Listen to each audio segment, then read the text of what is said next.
Okay, this is the first image for the filters, and you're gonna love this because I'm gonna show you a quick way to output layers to actual files. It'll save you a ton of time. So first, this is a great image to start with, and here's what I want you to do. I want you to hit Command or Control J 3 times, so you get 3 copies. And on the first one, we're going to name that Graphic Pen. Then we're going to select the next one, name it Poster Edges. Next one, Stylize. Okay, now I'm going to turn these off all the way back down to the Graphic Pen. And what I'm going to do is I'm going to select that layer, Graphic Pen. So see how it's that light gray selection? I'm going to go up to Filter, Filter Gallery. I'm going to Command or Control 0. I'm going to close up my artistic group. I'm going to go down to Sketch. And I'm going to choose Graphic Pen. Oh, I did a blue to black. So let me slide this over. Look at my foreground background. Remember, by default, you're supposed to have black to white, but evidently I had that blue from before, so that's what it's applying right now. Only way to fix this is I have to actually cancel out of that. I need to reset this. Let's make it more of a lighter thing. So I'm going to have black in my foreground, white in my background, but I'm going to click on that black swatch, and I want to make it more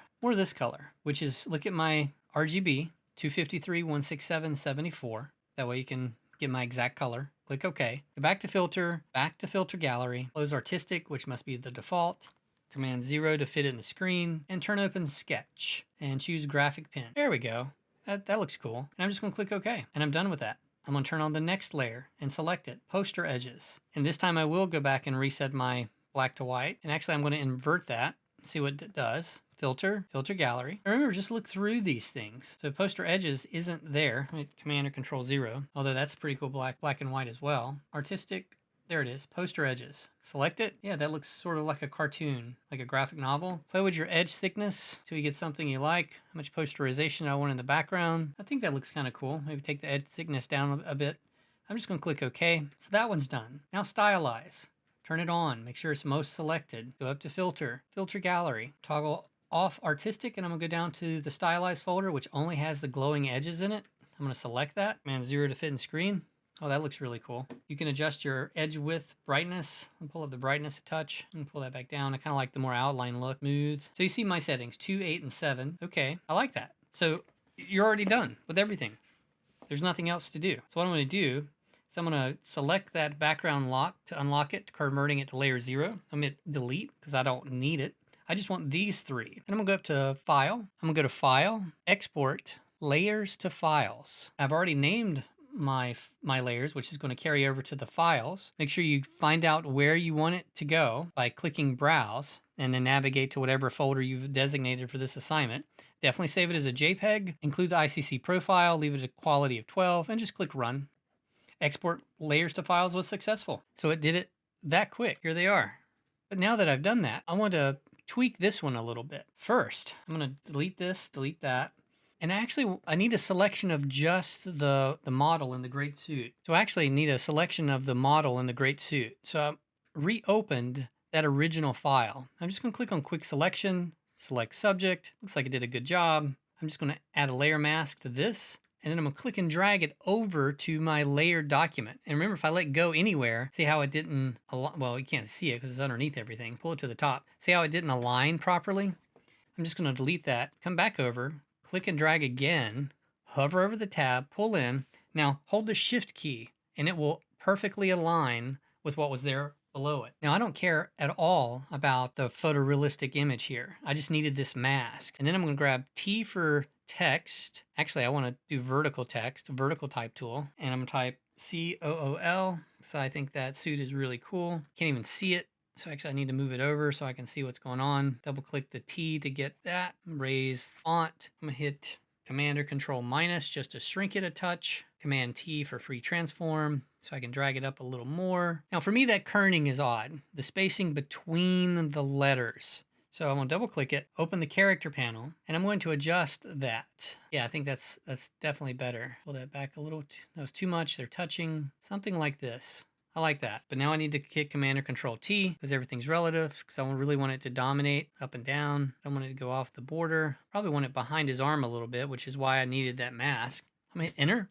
Now I don't like that it's white, right? I'm going to pull this mask up. I'm not copying it, I'm just pulling it up, turning off that because I can delete it because I don't need it. Now, as always, that's showing me the opposite of what I want. So I just need to invert my mask, click on the mask, scroll down till you see Invert in the Properties panel. So now, if I unclick this chain and I click the text with the move tool, I can move this wherever I like and it will always be behind the model. So I have a lot of freedom figuring out my design. I don't think I like the color, so I'm going to turn all this off, select this layer.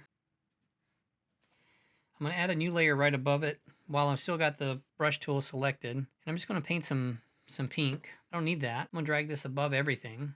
Turn my text and my stylize back on. And I'm going to choose my text right here. I'm going to double click it or command click it. And essentially I'm going to click on this color right here. I can also click right here for the color.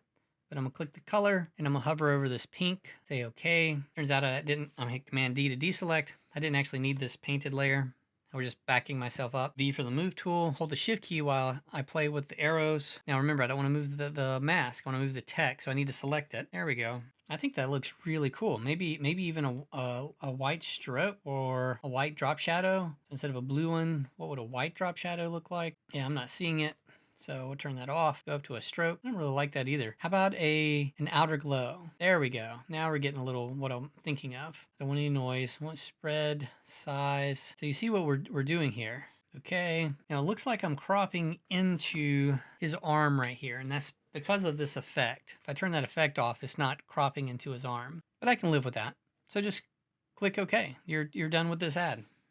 Okay, style transfer. Open up this image. Go to filter. Down to Neuro Filters, choose Style Transfer, and you have some artistic images. I'm going to choose Image Styles. I'm going to pull this box open a little. Still going to have to scroll. And then I'm going to choose this cat, and it's going to apply that image style to this image. Play with your strength, style, opacity, and detail. You can see mine's at 25, 100, 100. I didn't touch any of these.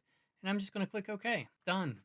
Save that out. Next image, Filter, Neuro Filter. Turn on Style Transfer, Image Styles. Roll down. Choose this red rose on the black and white and adjust your strength, style, and detail to taste. I put mine at 20, 100, and 100. Clicked OK. This could be a really neat generic ad for something. Needs more manipulation, of course, but save that out. This is the next one. Well, let's crop this a touch. Maybe a square. Don't want this hands. I don't want a square either, looks like. So I'm going to hit clear because I want this to be a little further over, and I want this to be a little farther over because I want some more of that hair, but I didn't want the hands. Click enter. Command 0, filter, Neuro Filter, and we're going to apply 2 Neuro Filters to this. Style Transfer, Image Styles. I'm going to choose this second one. I like that. I'm going to click OK. And notice it duplicated the layer for me. I'm going to turn that off, go back to the background, go back up to Filter, go back to Neuro Filters, where I get to make the choice. I'm going to choose Style Transfer again, and Image Styles, and this time I'm going to choose Tattoo. I like that. I'm going to click OK. It's going to create a whole new layer for me. See that? And what I wanted to show you is you can combine these Neuro Filters together with your traditional layer masking techniques, right? Selected the Move tool because I don't like how this looks on her face and mask, but I like how it looks in the hair. I like her face and mask here a little better. So what I'm going to do is I'm going to click and drag that tattoo one to the top, add a layer mask, B for the brush tool, left bracket key for a little smaller. I'm going to look up, make sure I'm at normal and 100%, painting with black on a white mask. And I'm just going to paint back in the face and the skin right over here from that other one, which I liked a little more. Maybe I'll type 5 for 50%, and I'll just pull in a little bit more of that warm color so it kind of fades in a little bit. And once I'm done, I'm going to push everything to the top layer, Command Option Shift letter E. I'm going to pop over to the Camera Raw filter, just kind of underlining the point that you're never quite done. So I'm opening up the basic. This is great for some clarity and some dehaze. Open up the shadow, pull down the highlight, vibrance, click OK. You're done. Save it out. Hey, if you like this video and it helped, you can help me. Smack it, whack it, and crack-a-lack it. Take care. I like subscribers. That's awesome. Whoa. Yes! Oh my god, I did. This is... Hey, you stayed to the end. You know what that means? You're awesome.